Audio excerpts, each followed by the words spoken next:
ابو سفیان کو کیسر روم نے، ہرکل نے اپنے دربار میں کھڑا کر کے کہا، ابو سفیان ابھی کلمہ نہیں پڑھتے تھے، تمہارا کوئی رشتہ ہے نبی پاک سے جنہوں نے مجھے بھی خط لکھا ہے کہ مسلمان ہو جاؤ؟ کہنے لگے ہاں میں چچا ہوں رشتے میں۔ کہا وہ کیسے ہیں پیغمبر؟ تو ابو سفیان کہتے ہیں چونکہ میں مخالف تھا، میں نے وہ ساری باتیں کی جو ہم ان کے خلاف کرتے تھے۔ اس نے آخری بات پوچھی، اس نے کہا ابو سفیان یہ بتا کہ وہ جنہوں نے اعلان نبوت کیا ہے کیا کبھی انہوں نے جھوٹ بھی بولا ہے؟ تو ابو سفیان کہتے ہیں کہ ایک منٹ کے لیے میں نے کہا کہہ دوں، مخالفت تھی نا، تو پھر میں نے سوچا یہ تو عرب کی وزاداری کے خلاف ہے، عرب میں سے تو کوئی جھوٹ بولنا پسند ہی نہیں کرتا، اور پھر میں اگر حضور کو معاذ اللہ جادوگر شاعر کہوں گا تو شاید کسی کو ایک منٹ کے لیے متوجہ کر سکوں، اور نبی پاک نے جھوٹ بولا ہے، یہ تو مانے گا ہی کوئی نہیں۔ کہتے ہیں بادشاہ نے پھر زور دے کے کہا سردار بتاتے کیوں نہیں، کیا کبھی انہوں نے جھوٹ بھی بولا ہے؟ تو ابو سفیان کہتے ہیں میرے ہاتھ میں چھڑی تھی، میں نے زور سے زمین پہ ماری، میں نے کہا وہ میرے رشتے میں بھتیجے ہیں، میری سخت مخالفت ہے، میں ان کے خلاف میدانوں میں نکلتا ہوں، جنگیں لڑتا ہوں، کبھی وہ غالب آتے ہیں کبھی ہم آتے ہیں، لیکن میرے سامنے وہ پیدا ہوئے، میں نے ماں کی گود میں بھی دیکھا، دادا کے کندھوں پہ بھی دیکھا، چچا کے گھر میں بھی دیکھا، سیدہ خدیجۃ الکبریٰ کا دولہا بنے بھی دیکھا، ان کی 4 بیٹیاں ان کی گود میں کھیلتے دیکھیں، اعلان نبوت کرتے دیکھا، لوگوں کو مخالفت کرتے دیکھا، میرے سامنے ان کے مقدس بال سفید ہوئے، میرا اختلاف اپنی جگہ، پر بادشاہ میں قسم اٹھا کے کہہ سکتا ہوں اس محبوب کی زبان سے جب بھی نکلا ہے حق اور سچ نکلا ہے۔ اسیر دشمن کی چاہ میں بھی، وہ مخالفوں کی نگاہ میں بھی امی ہے، صادق ہے، معتبر ہے، میرا پیغمبر عظیم تر ہے، میرا پیغمبر عظیم تر ہے، میرا پیغمبر عظیم تر ہے۔ جھوٹ نہیں کبھی حضور نے بولا۔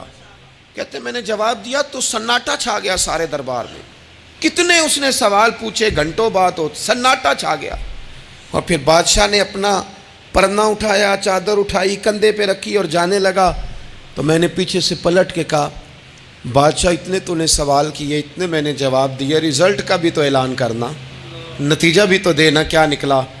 تو کہتے ہیں وہ جا رہا تھا، وہیں کھڑے کھڑے اس نے چہرہ میری طرف پھیرا اور کہنے لگا سردار نتیجہ تو نکل آیا ہے، رزلٹ تو نکل آیا۔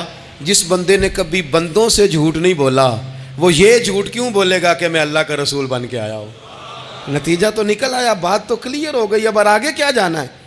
ایک سردار تھے کسی قبیلے کے، وہ حضور کی بارگاہ میں کلمہ پڑھنے آئے، امام راضی نے لکھا ہے، کہتے میرے اندر 4 غلطیاں تھیں، میں شراب بھی پیتا تھا، چوری بھی کرتا تھا، بدکاری بھی کرتا تھا معاذ اللہ، اور جھوٹ بھی بولتا تھا۔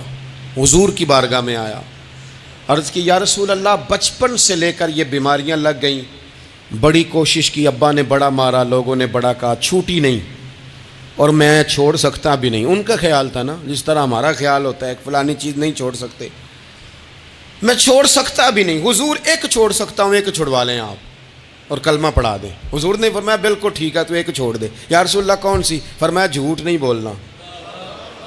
جھوٹ، وہ شراب بھی پیتے ہیں، وہ کہتے ہیں میں بدکاری بھی کرتا ہوں، چور بھی ہوں۔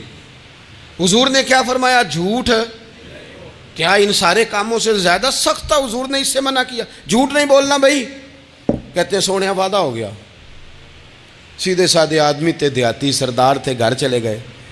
کہتے ہیں جب وہ شراب کے قریب جانے لگا تو دل میں خیال آیا کہ حضور کے پاس شراب پی کے جاؤں گا، اگر کسی نے پوچھا کہ پی ہے تو جھوٹ تو بولنا نہیں، سچ بولوں گا تو حال کیا ہوگا بھلا، وہاں کیفیت کیا ہوگی کہ میں شراب پی کے یہاں آتا ہوں حضور کی بارگاہ میں، مجھ پہ تو حد لگے گی۔ کہتے ہیں لہذا شراب بھی چھوڑ دی، اٹھا کے ماری دیوار کے ساتھ۔ کہتے ہیں میں چوری کی طرف ہاتھ بڑھانے لگا تو میں نے کہا صبح اگر کسی نے پوچھا کہ میری چوری کس نے کی ہے، جھوٹ بولنا نہیں، اور اگر سچ بولا تو سوسائٹی میں عزت کیا رہے گی؟ دفع کرو، جو اللہ نے روکھا سوکھا دیا وہی ٹھیک ہے۔ کہتے ہیں گلی سے گزر رہا تھا، اس عورت نے پھر آواز دی، اس کی طرف جانے لگا اور قریب گیا تو وہ پوچھتی ہے سنا ہے تو نے کلمہ پڑھ لیا ہے؟ کہتے ہیں تڑپ گیا، درد سے آنسو چھلکے کہ اگر میں اس سے جھوٹ بولوں تو حضور نے منع کیا ہے، اور سچ بولوں تو یہ کیا سوچے گی؟ کلمہ پڑھ کے مسلمان ہو کے حضور کا غلام ہو کے یہ انداز ہے. کہتے وہاں سے بھی آ گیا, آ کے نہ پیچھے ہو کے بیٹھ گیا, پیچھے حضور تقریر کر رہے تھے, پیچھے ہو کے بیٹھ گیا. غور سے حضور کا چہرہ دیکھ رہا ہوں, غور سے دیکھتا جا رہا ہوں. دنیا کہیں اور دیکھ رہی ہے اور میں حضور کا چہرہ دیکھ رہا ہوں. سر سے لے کر پاؤں تک تنویر ہی تنویر ہے, جیسے منہ سے بولتی قرآن کی تفسیر ہے. سوچتی تو ہوگی دنیا مصطفیٰ کو دیکھ کر, بھلا وہ مصور کیسا ہوگا جس کی یہ تصویر ہے. کہتے میں غور سے چہرہ دیکھ رہا ہوں. حضور کی خدمت میں گیا سلام لینے, تو محبوب نے مسکرا کے دیکھا, تو میں نے کہا سونیا قربان جاؤں, میرا ایک جھوٹ چھڑوایا ہے, میری ہر شے چھوٹ گئی ہے, ختم ہو گیا سارا کچھ ہی. یہ مہربانی ہو جائے گی انشاءاللہ. اپنے آپ سے بات کریں, کوشش کریں کہ ہم نے زندگی میں جھوٹ نہیں بولنا, آپ سچ بولیں. میری ملک کے لیڈر اگر قوم کو صرف سچ بتائیں, ہمارے پاس کیا ہے, ہم کتنا سروائیو کر سکتے ہیں, کہاں تک جا سکتے ہیں, آپ یقین کریں قوم کا اعتماد قائم رہے. اگر ہم اپنے بچوں سے سچ بولیں, اپنے دوستوں سے سچ بولیں, اپنے محبت کرنے والوں سے سچ بولیں, ہمارا اعتماد نہیں خراب ہوگا, اعتماد قائم رہے گا. وہ ایک شخص نے آ کے کہا تھا نا, یا رسول اللہ میں 2 نمازیں پڑھوں گا, اگر آپ کہتے ہیں تو کلمہ پڑھتا ہوں, 5 نہیں پڑھ سکتا. فرمایا تو آ جا 2 ہی پڑھنا, لیکن یہ چھٹی صرف حضور دے سکتے ہیں, اور نہیں کو دے سکتا. حضور نے فرمایا 2 ہی پڑھنا. صحابہ کہتے ہیں 2 نمازوں کی شرط پہ کلمہ پڑھا. پھر شارحین فرماتے ہیں وہ وقت بھی آیا کہ وہ تہجد بھی پڑھا کرتے تھے.